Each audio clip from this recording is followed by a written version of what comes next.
Hi there, how's everybody doing? Bob Vokes here for the Gilly Galoo. Well, it hasn't this spring been very interesting. Just thought I'd give you a few updates as to what's been happening in the Gilly Galoo world.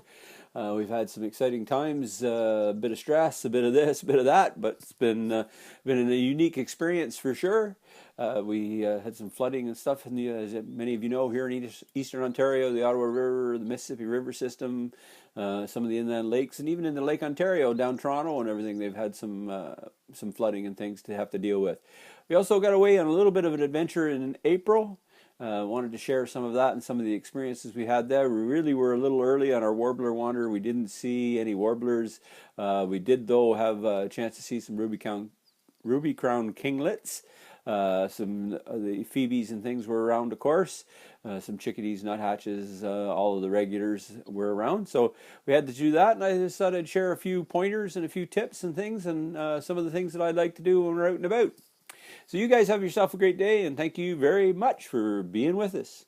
And as they say, Cardinals are red, Blue Jays are blue, and all the best seed comes from the Gilly Galoo. Thanks for being with us. There we go. Made it back. Hey, we're out early. It was a great time out in the woods this morning. All kinds of activity and stuff going on. It took a little while for the forest to wake up today. It was a little bit below zero, about -4 when we got up and got out the door. I was up about 3:30 a.m. Didn't get out quite that quickly. Obviously, we waited for daylight, but got out to see it, see what was going on, see if we could find any warblers. Not too many warblers around. We kind of suspected perhaps that we were here a little early, being in around the 12th, 13th, 14th here of April. Snow's just kind of gone, but anyway, we had a great morning out in the woods, and we're going to go out again this afternoon. Just thought I'd go over a few things, some of the things I really find useful when we do get out and go for a little birding. First thing, this binocular harness. It's a shoulder strap. It's like a set of suspenders that crosses at your back, has a little patch, a neoprene waterproof case for your binoculars, so you can do all kinds of weather, cold, snow, rain, any of that kind of stuff. It works very, very well. Has a little clasp here so you unhook it. And then the beautiful part of it is it's actually connected to your binoculars. The case is on the bottom strap, and these are actually connected to your binoculars, so you have full mobility, full range to be able to use them. It's a product made by Allen.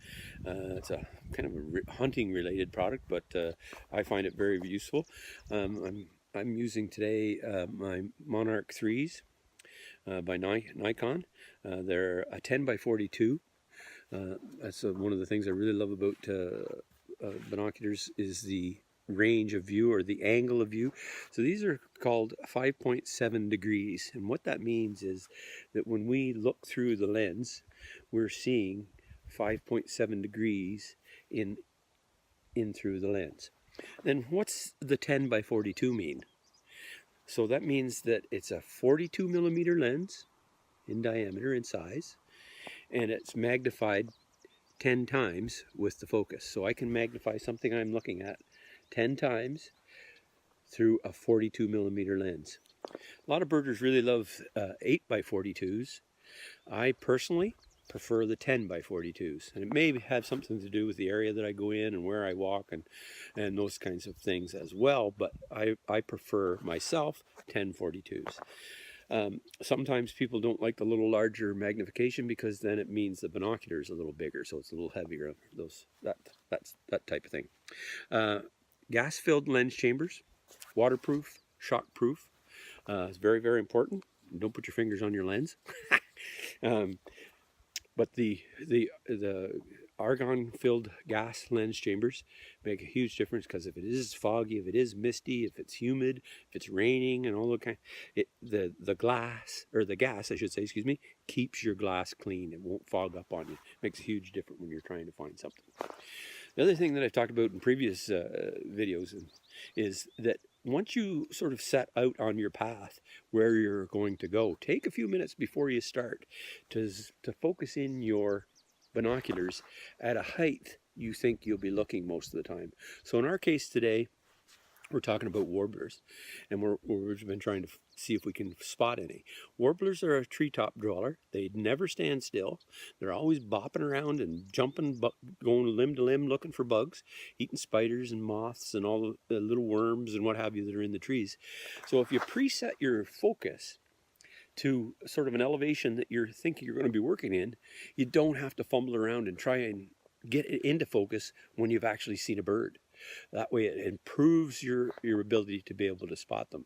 It's very, very key. It's a very key thing to pre-focus on a particular level in the bush. And then when you go, you can stick your binoculars back in your case. You can start your hike, be quiet, and start your hike going through the trees. And then when you need to flash your binoculars out, you're all preset. So I talk about warblers that they won't stand still. Another product I was using today that I carry with me all the time in my pack, it's a Mockingbird call, original Mockingbird call it is called, but what I use it for, you use talcum inside of it, and it's a little wooden guy here with a little handle, and this wood moves on the shaft here, and the harder you push it in, the harder it is to turn this. But what it does is it stops the warblers in their tracks. So if you see one up in the trees and you can, it's nice to have a partner with you. So Louise was with me this morning, so that she's watching and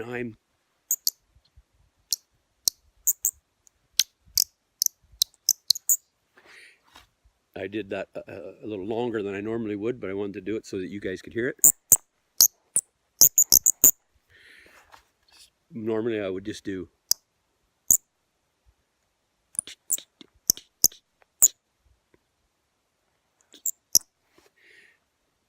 the birds are very curious.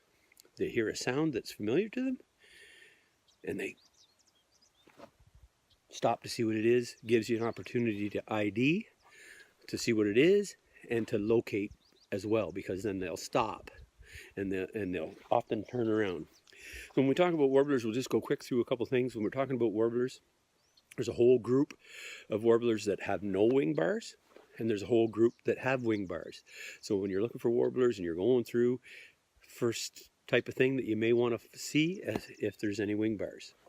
Other things, color of the legs, color of the feet. So some species have black legs with yellow feet. Some species have full black legs and feet. So you got to get to know those things. Then looking for the beak on any species gives you an indication of what species it's from. So for instance, a cardinal, as an example, has a very stout, big, strong beak, so you know what family it's from. And you can do that same sort of thing with warblers. So when you're out looking for warblers, think about that. Think about zoning in on wing bars. Does it have wing bars? What's the beak look like? What color are the legs, you know, and that. And as I say about warbler, they're always up in the treetops or very close to it. So what do we see? We see the underside of the bird all the time. So pay attention to the underside of the tail feathers. Warblers in particular have very strong characteristics of streaks, stripes, all kinds of different things underneath the tail. So get familiar with what's underneath the tail of the warbler, because that's what you can see. Often we look at pictures and books and stuff. We're flipping through a book and we're looking at the wing, at the back and the top of the tail feathers. Well, we very seldom get to see the tops of the tail feathers when we're in the field looking up into the trees. So get familiar with what's that underside of the bird. Other things that I carry that's very important to me anyways, I'd like to have them with me, is a great notebook. This is an all-weather bird journal. Has all kinds of different things. You can put it down on a sketch. You can keep track of what you've seen. You can make notes, maybe where you were when you saw something. But in the front of it, there's a great little bit of information here. It kind of breaks down the characteristics of various types of birds and names some of the features. So if you're out in the field and you're thinking about something, you think, oh, what is that? And then you can kind of tell you. So it talks about eye rings or eye patches or wing bars or tail feather characteristics or the names of the areas on the bird. So and this is all weather. You can stand in the pouring rain with your pencil and write something in this book. It's great. It's a little bigger. It's a birding journal. And then I have an all-weather notepad that I can just write down some notes if I want to come back to a particular area, if I see something that I really have some interest in, or if I just want to keep some notes, a little journal as to my outing for future reading or for future writing that I do. Then I keep some information and stuff in that. Other great feature, I've talked about this on previous videos and stuff, and because we're out for warblers, Sibley's, and we have these at both stores, Sibley's has this fantastic weatherproof warbler guide, and it folds out into two sides of pure information about all the warblers we get here. Talks male, female, talks breeding plumage, talks all kinds of things. A perfect, perfect thing.